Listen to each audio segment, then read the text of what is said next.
Arizona, homeowner's best friend. Let's talk about journaling when it comes to watering, because that can be trickier than you think, especially if you don't have a good feel on how much water your irrigation system's emitting. Per the each irrigation head, how long it's on, how much water is going, and even observing the water. Is it running off? Do you have it where it's slow enough where you've got a nice soaking platform? I mean, there's a lot of details to water that could really be beneficial, I think, on journaling. Oh, watering in and of itself is a lesson by itself. We actually teach this in the urban farm in a watering class.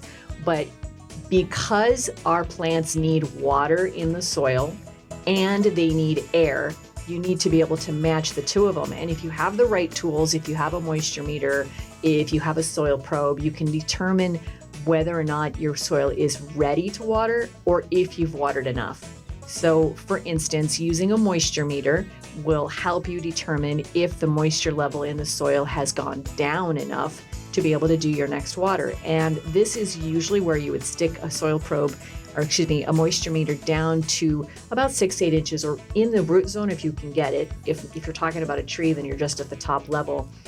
And by recording how often that happens, how often does your soil get down low enough to actually need the watering, you're going to start noticing a pattern as to how fast your plants are taking up the water. And if you have the mind to be able to record how long you water or what flow rate you have, it gets a little complicated. And if you're a sciencey, geeky person, you can totally create a spreadsheet on that.